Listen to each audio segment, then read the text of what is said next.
You're listening to the Finding Christ in the Old Testament series, preaching by Pastor Rick Dressler at Maple City Baptist Church in Chatham, Ontario.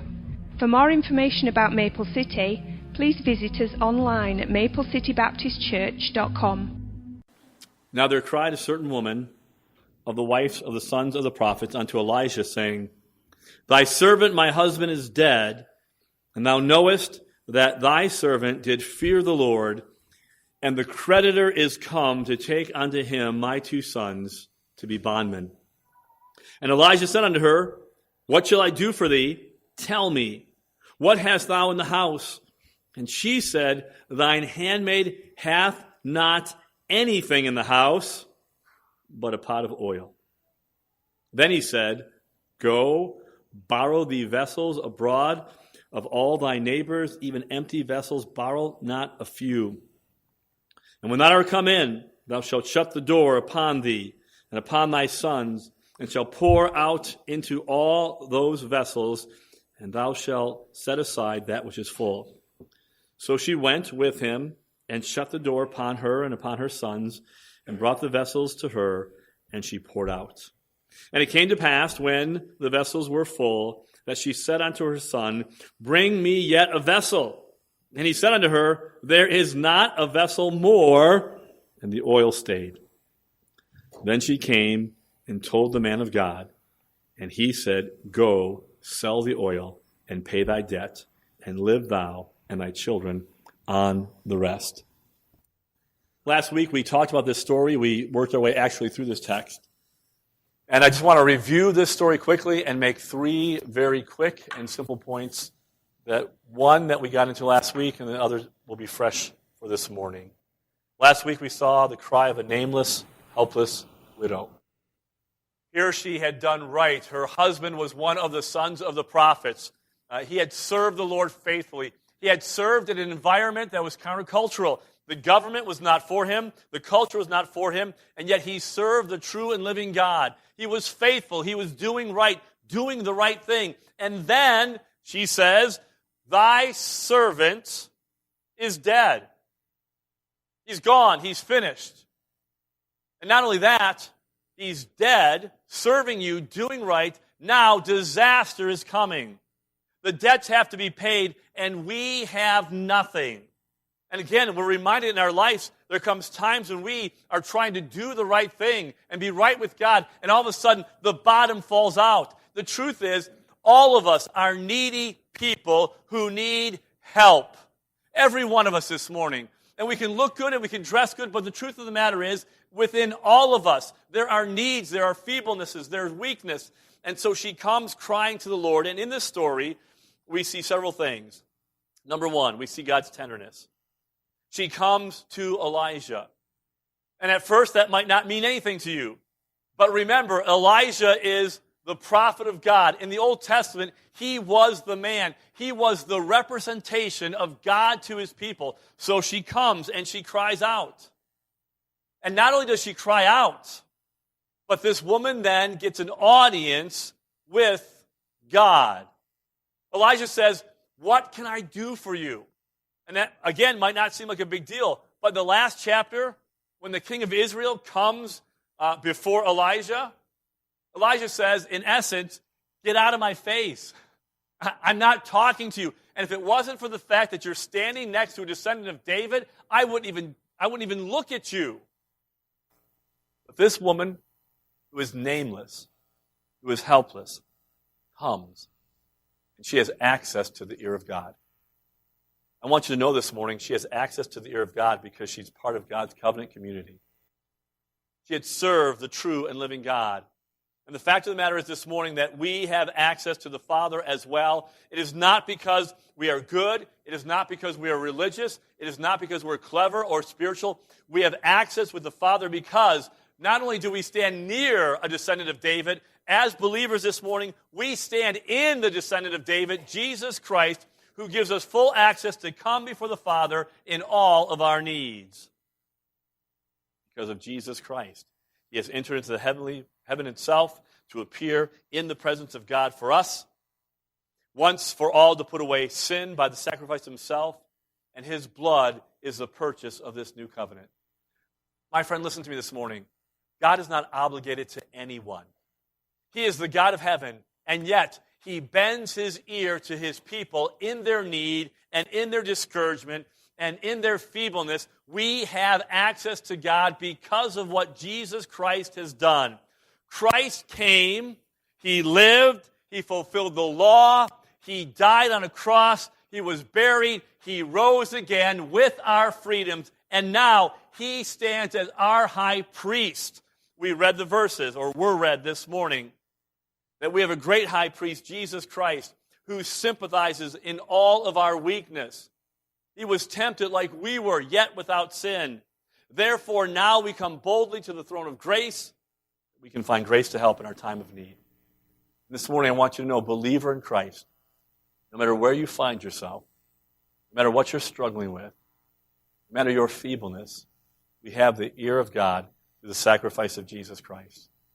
We have a high priest who knows, hears, and is touched with the feeling of our infirmity. This God of heaven is tuned toward his desperate children. We thank God for this.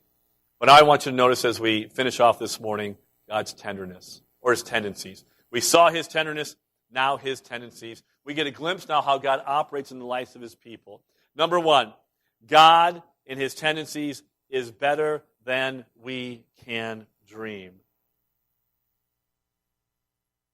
God with his children is better than we could imagine. This nameless, helpless widow, she's hoping just to find sympathy. She has no answer. She asked for nothing. She just comes crying in despair. She tells of her situation. And so Elijah says, listen, here's what you do. Go, get vessels, close the door, take what you have, fill it up. And she does. He then tells her in verse number 7 of our text, sell the oil, pay the debt, and you and your kids live on the rest. This is the tendency of our God. He does more. It's better than we can dream. Listen to me. In our brokenness, in our despair, when we think this is it, our God's ear is bent toward us, and he will do exceedingly abundant, infinitely more than we could ever ask or think. His tendency for us is to do better than we dream. Point 2. Not only is his tendency to do better than we dream, but he begins with our destitution. Elijah says, what do you have? Now be careful with her answer. This woman is not saying, well, I've got some oil, and I think this oil is the answer to our problems, so I've got this oil, you just multiply it and make this thing work. That's not what she's saying in the text. The truth is, she has nothing. She says, I have nothing. That's why I'm crying out to you. She recognizes her helpless and hopeless situation. I don't have anything but a pot of oil. Now listen to me. Elijah's question may sound vaguely familiar to those of us who are familiar with the Word of God. Hey, what do you have in the house? I've got this little oil. Listen to this question that's asked of Moses in Exodus chapter 4. Moses is concerned about his people. They've been in bondage. And God appears to Moses and says, Moses, I want you to lead my people out of Egypt. And he says, God, you've got the wrong guy.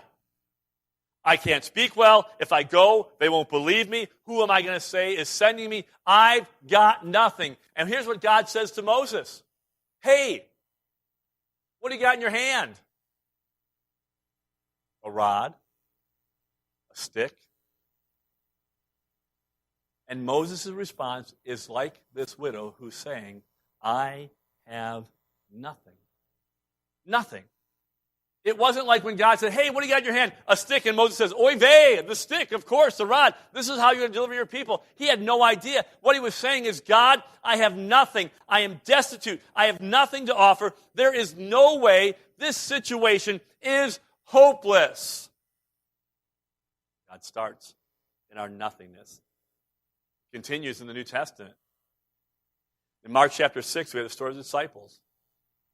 Jesus is preaching long, all day long. They're in a desert place. Let's pick up the text here in Mark chapter 6, verse number 36.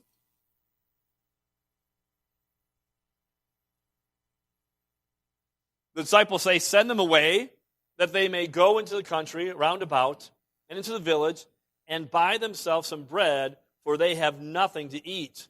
And he, Jesus, answered and said to them, Give ye them to eat. Remember, 5,000 men plus women and children, right? 12 guys. Hey, you feed them, give them something to eat. And they said unto him, Shall we go and buy 200 penny worth of bread and give them to eat?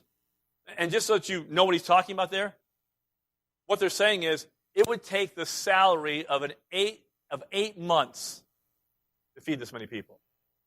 So do the math in your head. Your salary for 8 months to feed these people. What they're saying is, God, Jesus, it's insane what you're asking us to do. There is no way to do this. So in verse 38, he said to them, How many loaves you have? Go and see. You know the story, Andrew finds this kid. He's got a lunch. And the lunch consists of 5 loaves and 2 small fishes.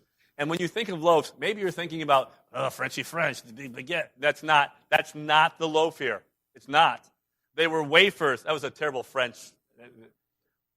Mike actually does impersonations. Doesn't he? He does. What's the guy from Third Day that you sing like? Can you sing like him just for a second? That's really good. Thank you. Yes, because he does me too. He does. He came to my house and he preached like I preach. Right? It was terrifying.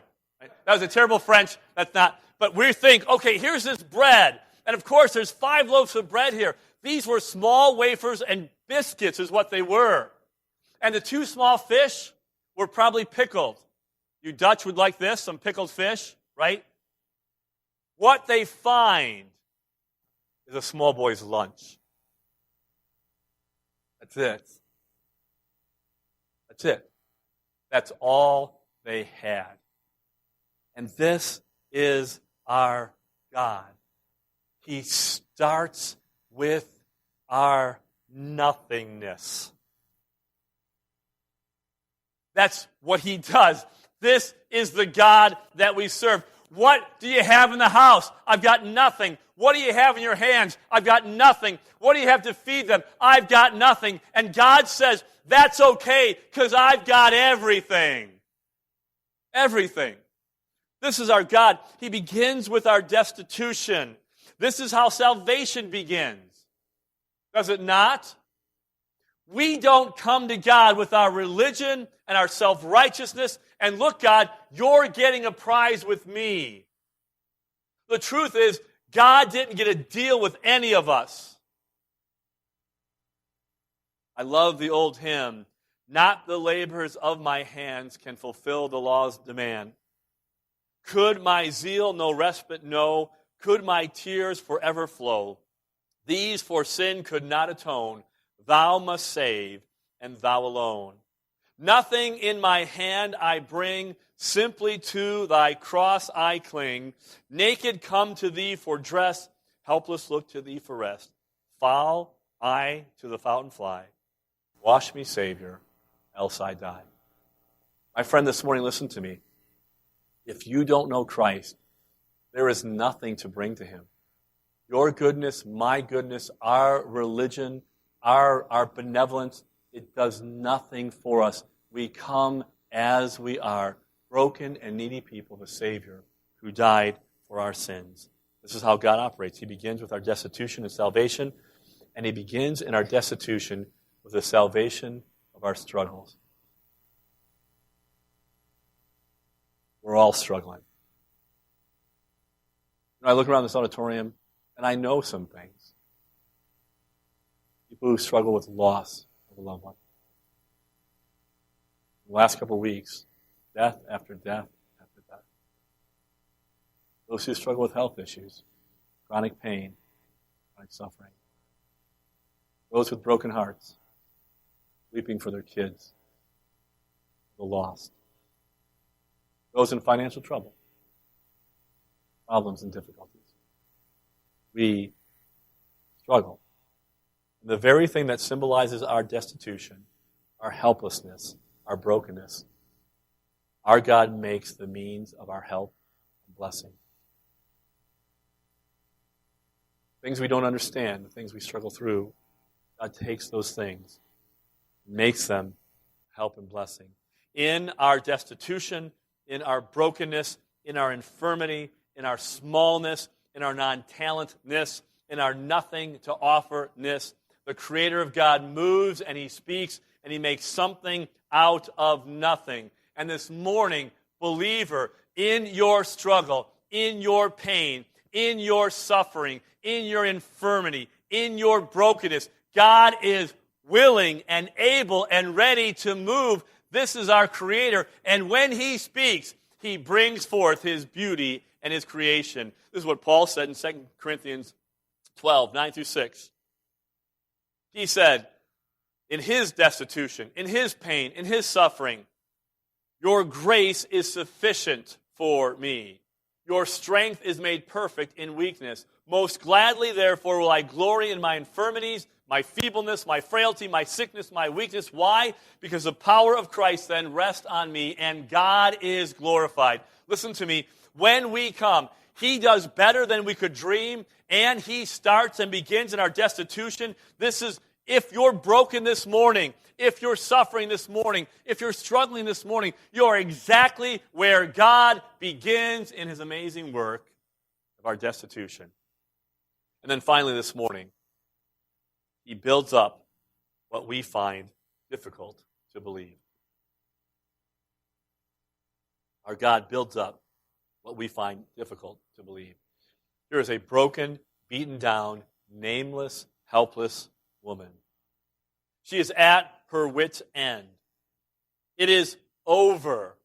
She is broken. She is just hanging on. And yet, notice, the God of heaven does not seek to crush her. He does not seek to quench that smoldering flame. The fact is, He is at work, and this is the nature of our God. Listen to Isaiah 42:3. A bruised reed shall He not break, and the smoking flax or wick shall He not quench. He shall bring forth judgment unto truth. This is our God, and the truth is, He builds up what we believe is so difficult. We could never imagine in our own brokenness or the brokenness of others that God could ever do anything. I have to tell you, this morning, I was so blessed to see Mike, Sarika, and Zion. We have history. Kim and I get to see the other end of the story often. I remember Mother's Day. Sarika came to our house, sat on that sofa, and wept. I remember confrontations with Mike. Believe it or not, I'm not very confrontational, but I remember going to where Mike worked at the time, waiting in my car for him to get out. I think there's laws against that now. It's like stalking, right? I was so upset, broken, because Mike had come here, and I knew the potential. I have to tell you, after some time, if I were a betting man, I'm ashamed to say it, but I would have bet my life that this man would never have gotten it. That would have been my bet. And in my pride and in my self-righteousness, I just thought, that one's done. That's a write-off. We'll pick up the broken pieces and we'll square this away, but there's no chance for that one. The problem with that is not our God. When we are broken, when we are bruised, when we're just hanging on and we're smoldering, there is still something there. There is still a spark. There is still a root. God is still at work. All glory be to Christ. My brother and sister this morning, listen to me. Be very careful at writing people off. But we do it. Because we worked and we prayed and we cried and we wept and we've given year after year after year, and it seems as if they will never get it. That believer is not coming back. That child is gone forever. That friend has just walked away. We're done.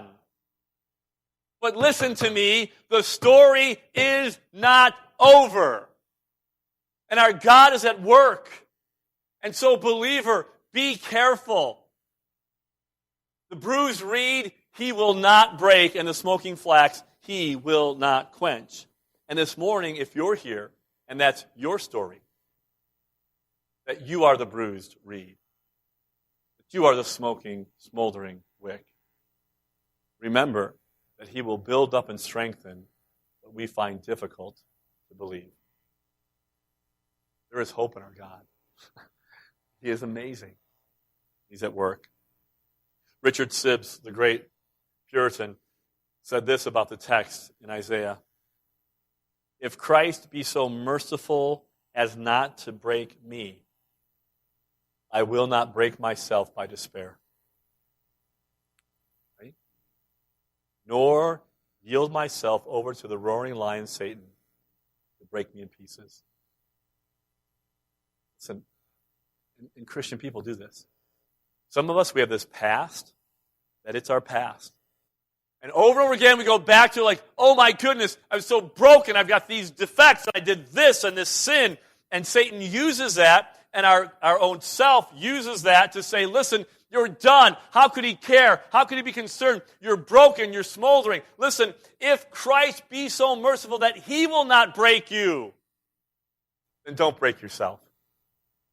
Receive the grace and mercy that Jesus freely gives. And these men this morning are a living testament of that.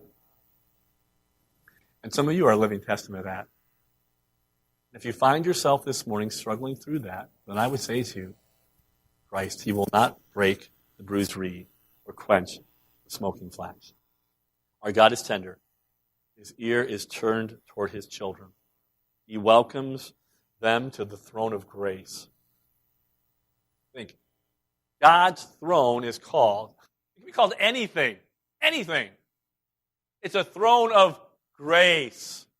Unmerited favor. You don't deserve it. I don't deserve it. And yet he calls us to the throne of grace to obtain mercy and find grace in our time of help and need. Believer, turn to him. Lost this morning, turn to him. God's tendencies we see in the life of this dear woman. He is better than we dream of or could ever dream. He begins in our destitution. And he builds up what we find difficult to believe. May we take the word of the Lord this morning, not soon forget what he's spoken to our hearts. Allow him to minister to us in grace today. Let's have a word of prayer.